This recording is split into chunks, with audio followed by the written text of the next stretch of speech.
All right, we're looking for the boiling point of diethyl ether at standard pressure. So this concept here of boiling point is defined as when the vapor pressure is equal to the atmospheric pressure. And so at standard atmospheric pressure, which in units of kilopascals is 101.3 kilopascals. So in order for a substance to boil, the vapor pressure in this case also has to equal 101.3 kilopascals. So if you look here, diethyl ether is in the third row, the last row down, and 101.3 kilopascals falls between 20 and 40 degrees Celsius and maybe closer to 40. So the best choice, 35 degrees Celsius, is when the vapor pressure is going to be right around 101.3 kilopascals, which is standard atmospheric pressure.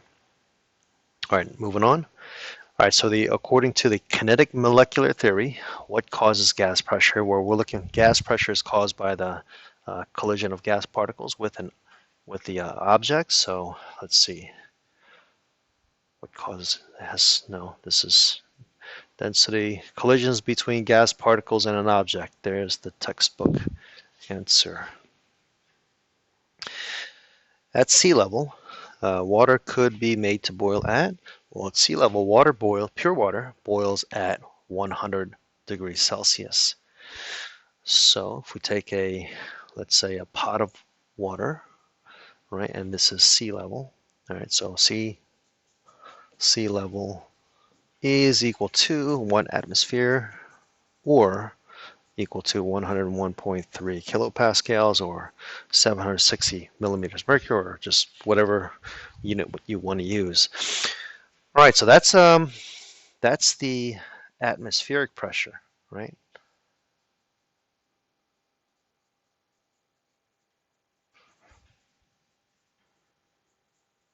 All right, so that's atmospheric pressure at sea level, and the boiling point, right? The BP of H2O is 100 degrees Celsius. Remember, the point here is the boiling point of a liquid is going to be when the vapor pressure is equal to the atmospheric pressure. And the atmospheric pressure at sea level is 101.3 kilopascals. So how could we increase the boiling point? Well, we can increase the boiling point if we increase the atmospheric pressure. Because then we would have to increase the vapor pressure by giving it more heat, giving it more kinetic energy. So at sea level, the pressure is already set, so we would have to add more pressure somehow, like a pressure cooker. This is not right, because no matter how much kinetic energy or heat, in this case, you want to add, that's not going to change the atmospheric pressure. Okay, so if you don't change the atmospheric pressure, it's going to continue to boil at 100 degrees Celsius. All right, so this is the correct answer. The second choice there. Increasing the atmospheric pressure, that means the boiling point will have to increase because the vapor pressure has to increase. Heating the water more gradually has nothing to do with the vapor pressure equaling the atmospheric pressures.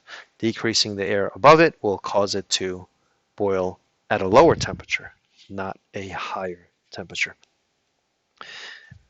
All right, describe the assumptions. All right, so when we started learning about the kinetic molecular theory, we had to make some assumptions about these ideal gases and the way they behave.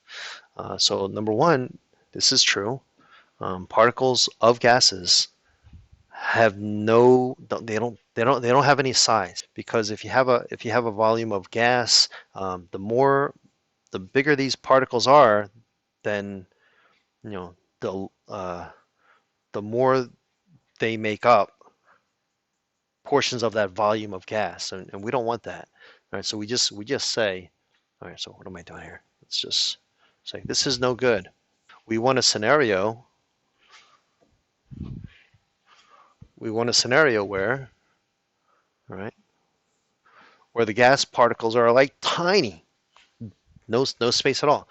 Collisions between gas particles are perfectly elastic. Yes, we do that. All right, that means when a gas particle collides with a certain amount of X amount of kinetic energy, let's say, and it collides with another particle that has some amount of kinetic energy, let's say some amount of, I don't even need these variables. It's just, where's my eraser? All right. So that kinetic energy transfers completely, not 100% of it from one molecule to another, but it just the portion that gets transferred completely, and it's not lost. This is also an assumption we have to make. Now, all gas particles, even if they're small and nonpolar, like even nitrogen, which is nonpolar, right? You can say they have very little attraction or repulsive force or attractive force, but they do, even the smallest ones, they do have even a little bit of dispersion forces or intermolecular forces, you could say. So, but we just kind of ignore that, or we assume that that doesn't exist in order for all of our gas laws to properly calculate. All right, now this is the opposite of what we're telling you in class, because temperature measures the average kinetic energy, and the point of that is that every particle does not have the same kinetic energy. They have different kinetic energy, so there's no way, like it's when this particle collides with that gas particle, even if they started with the same kinetic energy, as soon as they collide, they're transferring some of that, and right away they're going to have different, not the same, and so therefore we have to take the average, right? So the 3 out of the 4 correct there. All right, moving on here. Which of the following substance has the greatest, all right, again, average kinetic energy? When you see that, you're thinking temperature. Temperature measures average kinetic energy. Well, the temperature is the same for all of them, so the answer here is they all have the same temperature. In other words, they all have the same average kinetic energy. That's I don't know, that's kind of tricky, but that's been on our exams for the last 10 years. I think that same question gets a lot of students. So this is just testing your comprehension on how barometers work. So that's on your study guide. This is concept on how barometers work is on. So we made a barometer in class, and we went on the stairwells, and we used water in that case. But hold on, let's look at the statements. Why don't we? I'm going to move this over here, so it's just side by side. Okay. If the height of column C is 760 millimeters, well, that would be standard pressure. All right, so if this is 760 millimeters of mercury,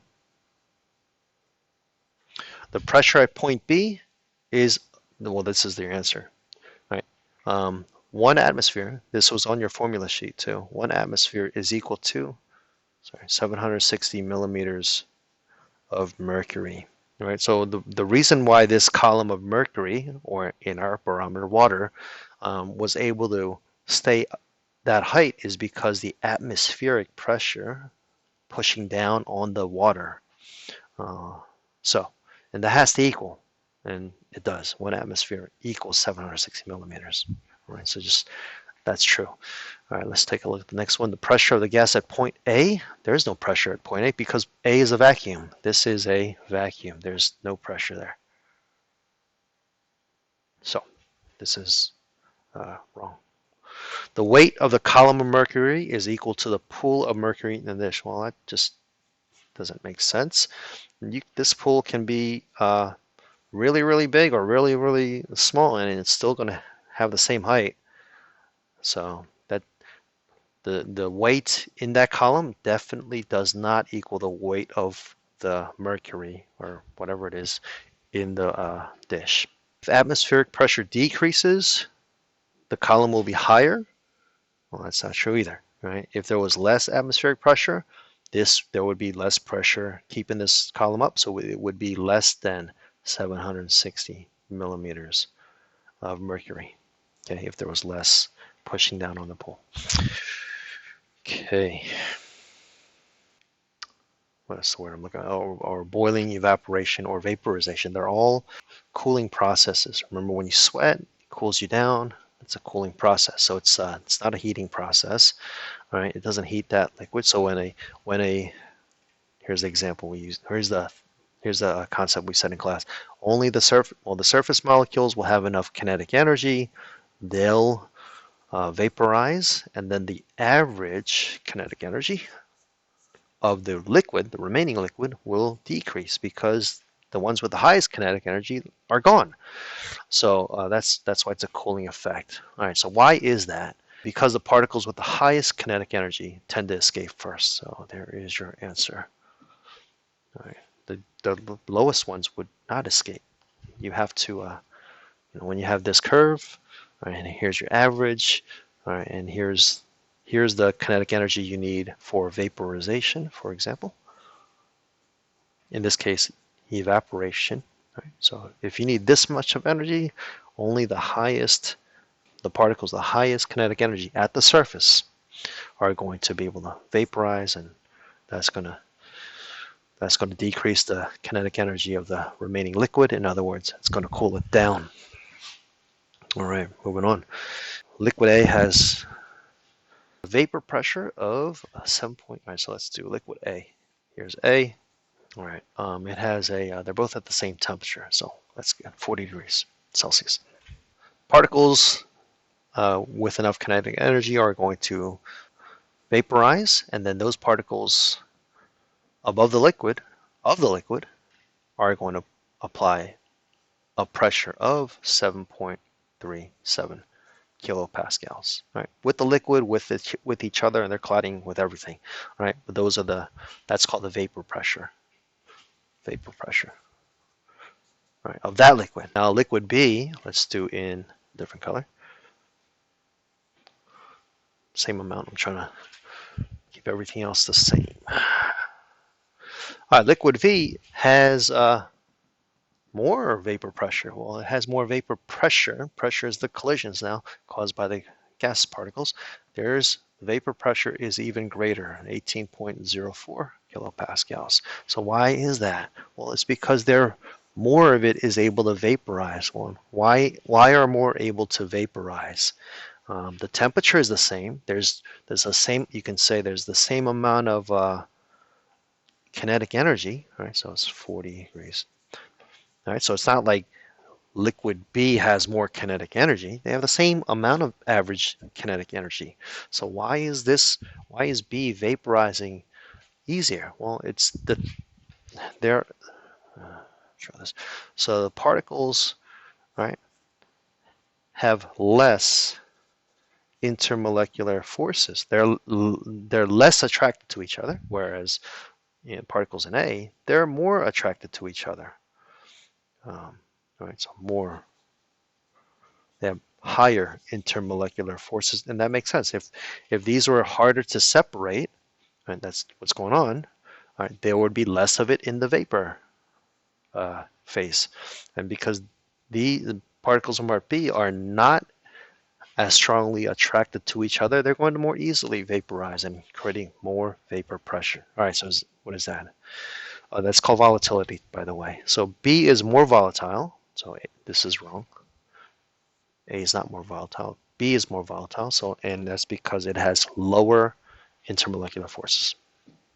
The behavior of a gas is most likely ideal behavior is all right. So real gases are not ideal gases, but they are most similar to it when they are real gases have attractions, and they have size, and they have all of that stuff. Ideal gases don't. So, to minimize the effect of that realness, that attraction and repulsive and intermolecular forces, you can say, is if they're spending less time near each other. All right, so what do you think? Let me read this one. The behavior of gases most likely to approach ideal gases at high pressure. All right, so and low temp. Well, this is never true. I'm like, I was like, this is not right. It's low pressure. whoops, low pressure, all right? Because the more they collide, they're next to each other, and the more realness they'll feel. And we don't want that. So we want low pressure and we want high temperature, right? Because uh, when they have more kinetic energy, they're going to move faster, you can say, and they're less likely to feel each other's um, attractiveness or repulsiveness. All right, so it's never true. This must have been right out of your review worksheet too, because that's where these true and false questions come from. All right, here's a phase diagram. I think we saw this one in class as well, not drawn to scale. None of these are, really. And under standard pressure, all right, so let's figure out. Let's see where standard pressure is. So carbon dioxide was one of the two unique phase diagrams we went over in class, and carbon dioxide is unique, if you recall, because at 1 atmosphere, that's pretty much where most people are on Earth, is that condition where you're kind of near sea level. So at 1 atmosphere, the only phase, so this is your solid, liquid, gas. So the only phase change you see is solid to gas or gas to solid. You never see liquid carbon dioxide at that pressure. It doesn't matter what the temperature is. It's just that's what makes carbon dioxide unique. So this is called condensation is gas to liquid. So this is not true. All right, freezing, that's not true. Deposition, there's your answer. All right, deposition is from gas directly to a solid. All right, so that would make this last choice also incorrect. All right, so here, this is gas to solid, or solid to gas, which is called sublimation, which is not a choice. So deposition is the answer. All right, here's another phase diagram of a halogen, not drawn to scale. What conditions can this substance... So when a substance is at equilibrium between all three of these phases, that's called the triple point. And on this diagram, that is the white dot right over here. All right, so the conditions of pressure and temperature is going to be 0.05 ATMs. So 0.05 ATM, and then temperature is negative 7.3 Celsius, right there. 1 point each for that problem. All right, increase in the temperature.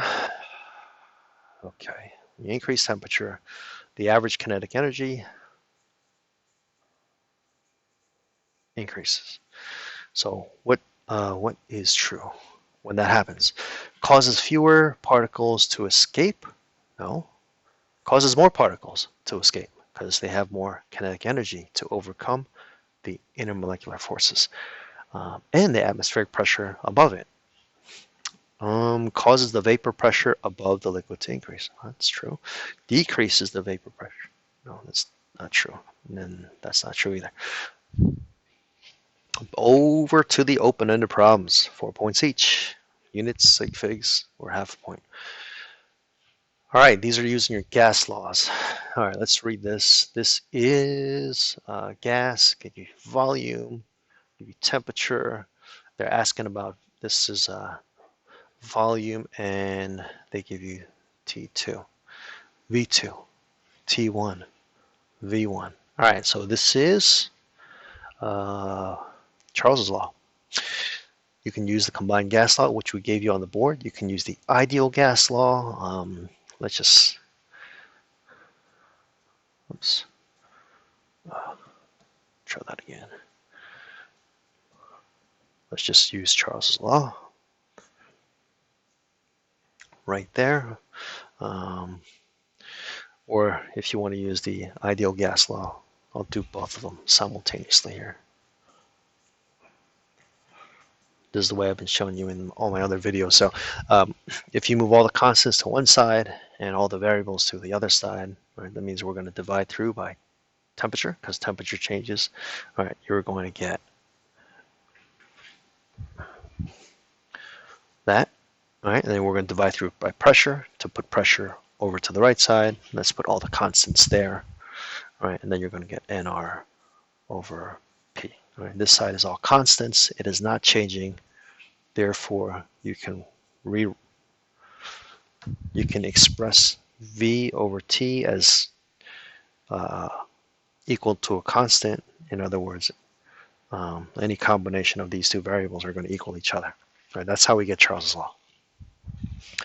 All right, well, let's solve for V2 is what it's asking for. So we're going to rearrange this equation to solve for V2. All right, V2 is equal to V1 T2 over T1. Don't forget to change your temperatures to Kelvin. All right, let's do that. V1 is 40.0 milliliters. T2 is where is it? Oh, it's right here, 27. All right, 27 plus 273.15, 300.15 Kelvin. Got to use Kelvin, and then that all goes over T1 is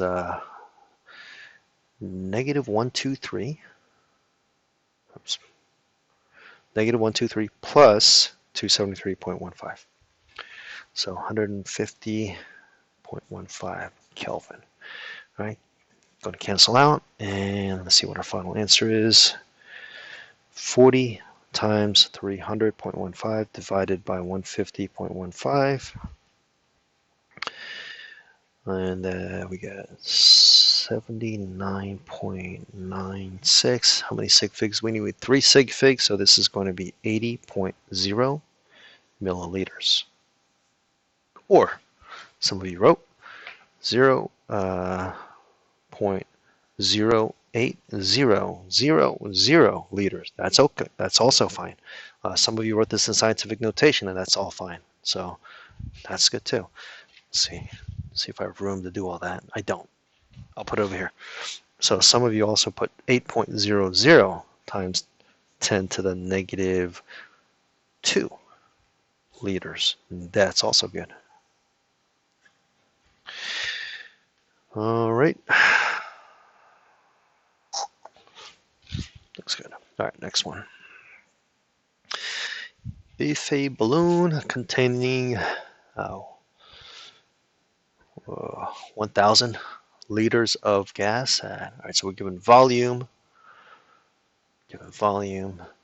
we're given temperature, we're given pressure. It rises. All right, so that's the 2 scenarios. We can use the ideal gas law, right? And then we're given pressure too. So as soon as you realize that there's something going on with this gas, it's changing, you can use the ideal the combined gas law, which you gave you on your formula sheet. P1 V1 over T1 is equal to P2 V2 over T2. And again, you can get this from the ideal gas law by moving all the constants to one side and the variables to the other side. But let's just use this.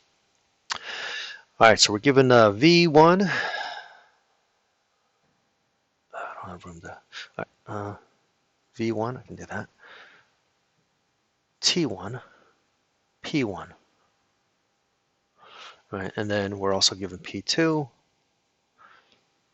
T2, and it's asking about V2 is the question. All right, so we just plug and play. Let's rearrange this first, solve for V2. All right, so V2 is equal to P1, V1, T2 over T1, P2. Plug and play. Actually, before you plug and play, you got to convert these Celsius to Kelvin. I'm going to do that while I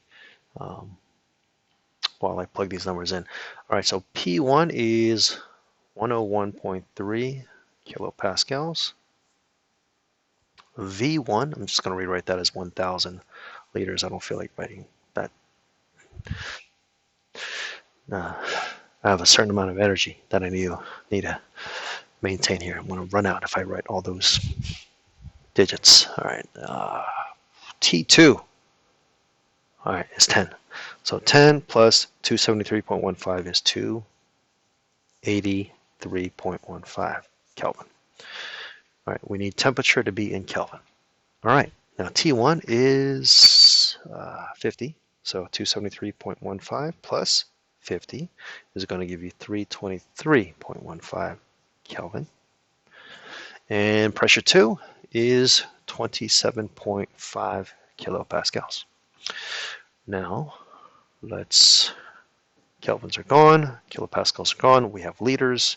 All right, we're being asked for volume, so that makes sense. Punch these numbers in.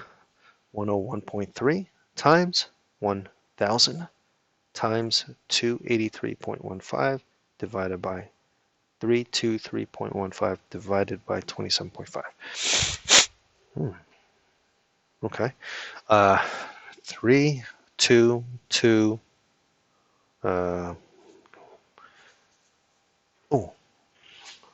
Liters. Liters. Now, that's not. We need 3 sig figs because, because of this little guy right there. 3 significant figures. A couple ways we can do this. Some of you probably wrote scientific notation. 3.23 times 10 to the 3 liters. That's a good answer. No, if you wrote 3.230 liters, that was acceptable too. This is the preferred way. This was a big tank of gas, a balloon. Yikes! It's a big balloon. Maybe it's like a big weather balloon or something. I don't know who makes these questions up. All right, here's your next one. Let me see if I can move this guy a little bit. There you go. Good. All right, so we're given mass, right?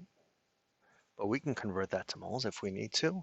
We probably will have to. There's volume, given pressure, find the volume when the pressure increases. All right, so something's changing. So again, we can use the ideal gas law. You can derive all these from you can use the combined gas law, or you can get them all from the ideal gas law. Let's just use the combined gas law. P1V1 over T1 is equal to P2V2 over T2. I was wrong. I kind of foreshadowed we were going to use this for moles, but we don't need that because the combined gas law doesn't require that. All right, so let's see. I bet that's what some people try to do, just try to use that but it's not relevant here. All right, so we got V1. Let's plug that in there. V1 and P1 is Boyle's law. All right, so temperature is constant. We can just get rid of it. So it's P1 V1 is equal to P2 V2. This is also known as Boyle's law. Let's just plug and play. Nothing else to it. All right, so P1 is 1.54 atmosphere. V1 is 15.1 liters, and that's going to equal P2. There it is, 2.12 atmosphere, and it's asking us for find the volume. Oh, I'm sorry. Oh, my phone is going off here. V2. All right, let's divide both sides. Isolate V2, 2.12.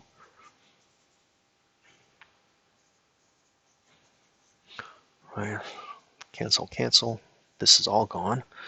Right, so V2, final answer is going to be 1.54 times 15.1 divided by 2.12. 10.969. Oh boy, a lot of rounding on this test. Okay, 3 sig figs is what we need, so that's going to be 11.0. What's the unit? Liters. 11.0 liters. I'll be right back. All right, where were we? Just finished this one. Okay, so what do we got here? Oh, just my son calling me. He's like, hey, you need to go to the gym. Gaseous product of a reaction is collected. What are we doing here? All right. Oh, a test. Volume. We're given volume right there. We're given temperature. The pressure in the container, we're given the pressure, and the gas has a mass, so that's going to be a mass, but using the mass, we're going to get the moles. What is a molar mass? So this is just your ideal gas law. Ideal gas law says pressure times volume is equal to the number of moles times the universal gas constant R times temperature in Kelvin. So we're given everything but moles, and that's how you solve all of these. Can't ask you that. Got to give you 3 of the 4 variables. All right, let's just plug these in. Do we have? You know what? Before we do that, let's rearrange this to solve for moles. All right, so we're going to divide through by R and T. So we got PV is equal to, I'm sorry, number of moles is equal to PV over RT. I just divided both sides by RT. All right, so now let's see if we can plug these numbers in. All right, do we have P? 2.13 atmospheres. Volume is 25.5 liters over R. Now we're going to have to use the universal gas constant that has atmospheres. Right? So all these gas constants were provided for you on your formula sheet. So there it is, atmospheres liters over moles Kelvin. All right, now T is already in Kelvin. So just put that in there. And we're going to see the kelvins cancel out, liters cancel out, atmosphere cancel out. We're left with moles, denominator of a denominator. So that's going to reciprocate to the numerator, which is what we want. All right, let me get my calculator back out. Okay, 2.13 times 25.5 divided by 0.08206 divided by 303. All right. So 2.18, I'm going to store this number in my calculator because we're not done. Now, if you got that far, you got 2 points, 2 out of 4. So hopefully you showed your work. Hopefully you just got the right answer. All right, so this is moles, and we're given, do this in a different color, the mass. So 96.0 grams over moles, we're called grams over mole, is molar mass. So let me punch that number in. All right. 96 divided by that number down here that I stored in my calculator. You want to try to avoid rounding until the very, very end. The more you round, the more off your final answer is going to be. And we get 43.95 and so on. So how many sig figs do we need? 3. We need 3 significant figures. Oh, another rounding one you got to do. 44.0 grams per mole is the answer to that one. All right, what I got here? Let's see if I can. All right, here we go. All right, sealed tank. That means the volume is not changing because it's. Maybe it is. So let me read this. So we're given pressure and we're given temperature. What is the new temperature? Okay. All right, so this is Gay-Lussac's law. You can use the combined gas law, which we gave you on your formula sheet.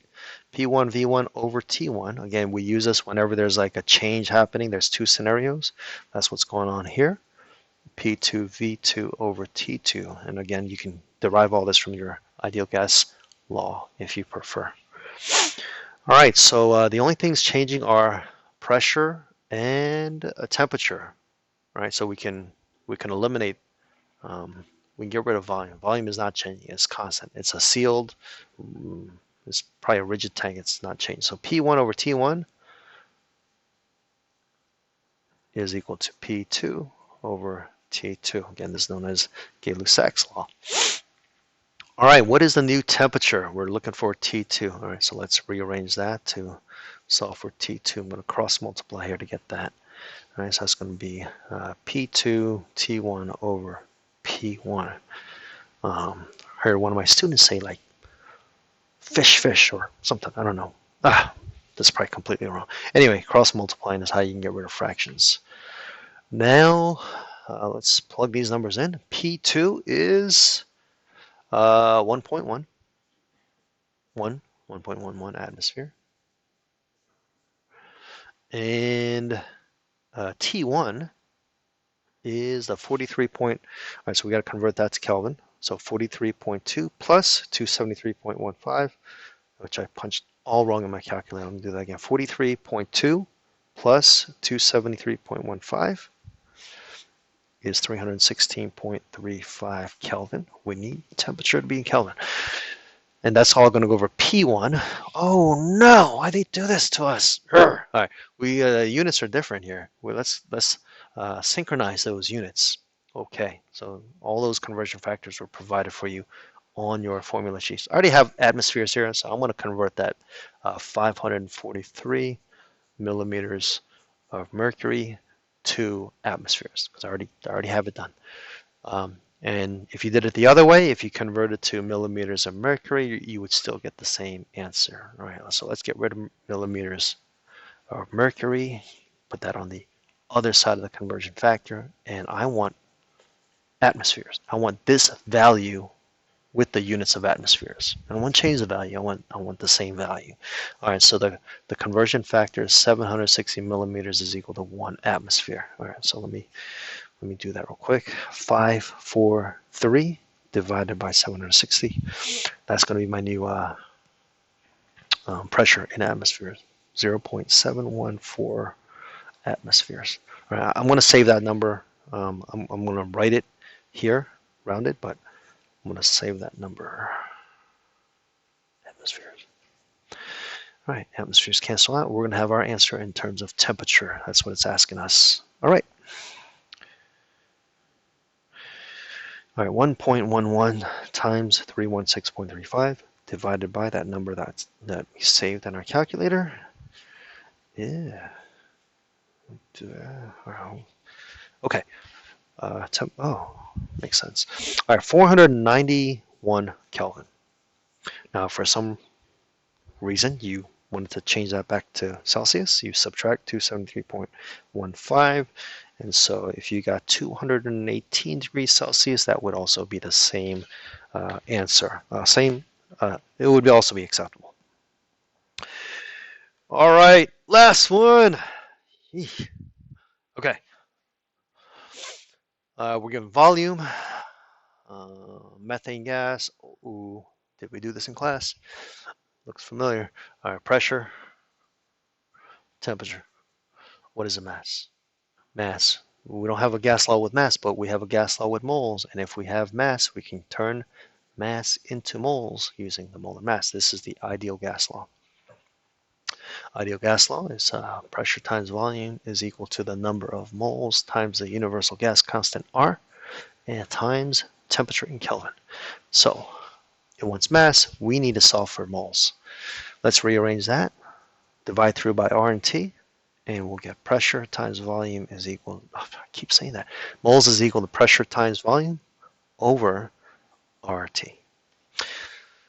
Let's plug these numbers in. Pressure, 9.87 times 10 to the negative 2 kilopascals. You know what, I've already written it. I'm just going to keep it in scientific notation. Volume is 1.23 times 10 to the 4 liters. Sorry, my handwriting. And then R, we're going to need the universal gas constant with kilopascals in it. So 8.314 kPa times liters over moles Kelvin. And then the temperature is given to us in Kelvin. Thank you. Thank you, Mr. Lee. All right, Kelvin's gone. Come on. Liters is gone. Kilopascal's gone. We have moles, which is what we're trying to get.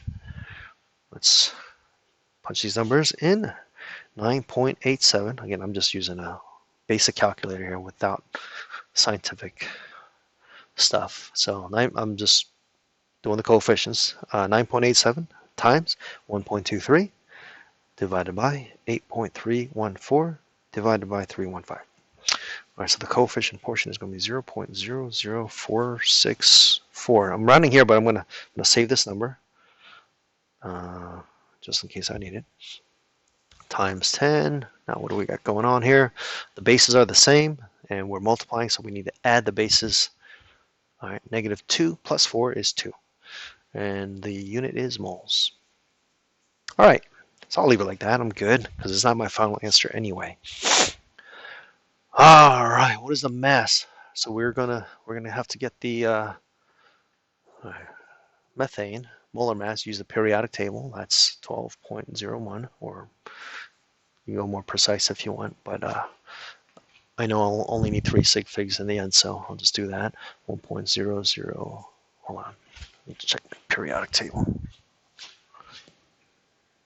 1.008. Okay, let's just check it. And there's 4 of them.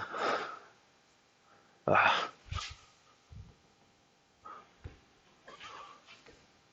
right, I'm just going to use this. That's too much work. I can do this in my head. 4.04. All right, so let's add them up. And that's going to be 16.05.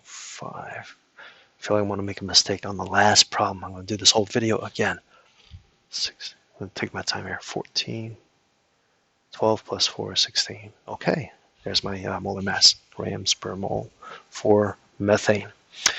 All right, it's asking us for mass, and we have moles. All right, so let's do it. Use the, do I have more room?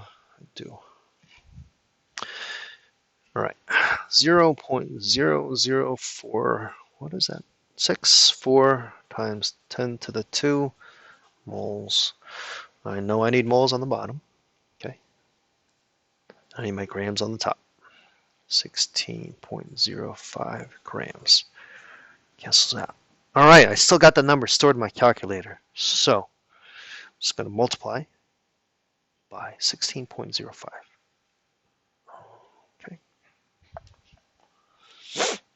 0.0744 times 10 to the 2. All right, 1, 2. 7.44. That's going to get rid of that. Grams. All right, let me just check my work. Okay, that is definitely not wrong. I mean, what? I mean, that I knew this was going to happen on the last problem. That is definitely not right. Definitely not right. I just, maybe that's not necessary. I don't know where this came from. Why did I write that? Oh, I have no idea why I wrote that. I just copied it wrong. Okay. This is not that. It's. I just copied it wrong. All right. So let me backtrack a little bit. 2 plus a 4 is not 2. This needs to be a 6. Which means, sorry about this. I'm not doing this video again. It's my last problem. Which means this is a 6. Which means this is a 4. Which means, let me punch this number again. 0.0046. Nope. Which means, all right, I'm going to need a little bit more room. Let me do this here. Oh, I made another mistake. Sorry. Really sorry about that. How can this is a 6. What am I just said that here. 6, 6. All right, which means if we move the decimal over this way twice, this is going to be a 4. So our final answer is going to be 7.44 times 10 to the 4 grams. My apologies. If you would like me to make another video for this last problem, just for the last one, I will do that for you. Just let me know.